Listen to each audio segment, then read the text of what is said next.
First of all, thank you for the opportunity to say a few words on Hanukkah as we celebrate the lighting of the menorah and the onset of Hanukkah. I was thinking back to my own childhood.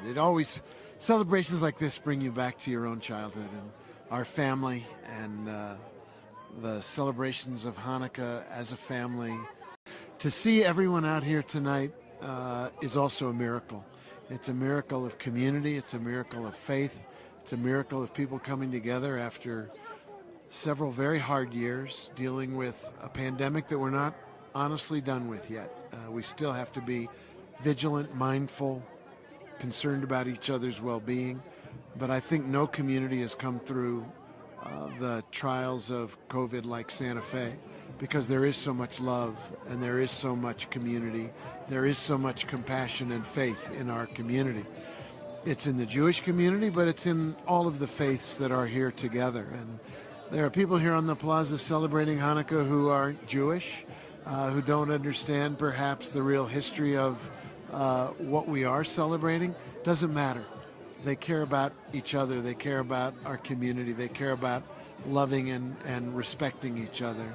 And so for people to come out and celebrate Hanukkah on the plaza, to me, is such a strong symbol of why we love living in Santa Fe and why we're blessed to live in this community. So I grew up in St. Louis with a very strong extended family. People in New Mexico talk about family, but the Jewish community is family as much as the Hispanic community, the Native community. Family is at the taproot of who we are. So my mom and dad and uncles and aunts, cousins, we'd all get together at Hanukkah. We'd celebrate. Obviously, there were religious ceremonies, but there were also just family experiences. For me, the most important part, or the most interesting part, was always the getting ready for Hanukkah.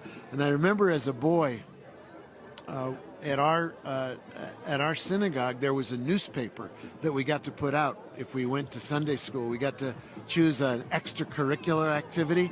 You would learn your Torah studies, but then they would make it a little more fun. You could be in choir. You could put out a newspaper. Because my mom was a journalist at heart, I worked for the newspaper every Sunday, and I remember one Sunday going into the library were all these books. They were magic. They had the history of the Jews and the history of the Maccabees. And I remember writing out the history of the story behind Hanukkah and the Maccabees and putting it into the newspaper for the Sunday school. And it was part of being in that community and treasuring education and learning and history. True story.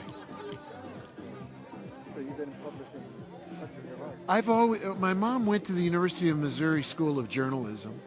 My father wanted to be a history teacher. He dropped out of the university when his dad died and he had to go take care of his younger sisters. But in his heart of hearts, he was always a history teacher and very committed to understanding history, studying history. So between my father, the historian, and my mother, the journalist, I think it kind of accounts for how I've followed my own life's calling and why I care so much about these matters of history, culture, tradition, matters of religion, but not only religion, but spiritual life more generally, how we connect with each other through our hearts, through our values, through the things that we cherish that cut across any single religious tradition, but belong to all religious traditions and all matters of the spirit and of our core values. Something else about Santa Fe, we're a city of deep spiritual connections and shared core values. Runs very deep in Santa Fe and in northern New Mexico.